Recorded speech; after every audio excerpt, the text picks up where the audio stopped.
ஏன்னா பேச வைக்கிறாங்க. திரு கருணாநிதி குடும்பத்தை சேர்ந்த திரு ஸ்டாலினும் உதயநிதி ஸ்டாலினும் என்னை பேச வைக்கிறாங்க.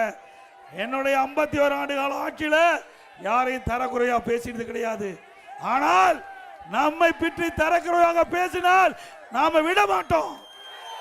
விட மாட்டோம்ல, தொண்டனே விட மாட்டாங்க. உண்மைதானே? இன்றைக்கு திரு உதயநிதி அவர்களே இன்னைக்கு இந்த நாட்டுடைய துணை முதலமைச்சர்.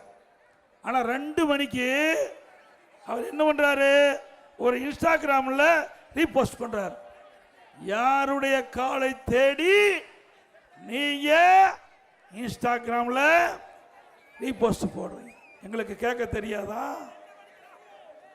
அது மட்டுமல்ல, ஏற்கனவே நீங்க இப்படி காலை தேடி போய் தான் பால்டால் குடிச்சு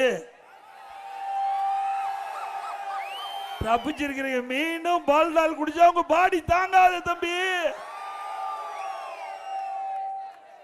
எங்க பாடி வலுவான பாடி. நான் விவசாயி, இரவுகள் வராமல் உழைக்கின்றவர்கள் விவசாயி, விவசாய தொழிலாளி. இன்றைக்கு விவசாயத்திற்கு ஈடு எதுவுமே கிடையாது. எவ்வளவு பணக்காரன் இருந்தாலும் அதிகாரி கண்டா பயப்படணும். நம்ம பயம் இல்லாத ஒரே தொழில் வேளாண்மை தொழில், விவசாய தொழில். அதனாலதான் ஒன்றும் பண்ண முடியல. யாருமே வழக்கு போட்டு பார்த்தாங்க. நம்ம வழக்கு போட முடிஞ்சுதா?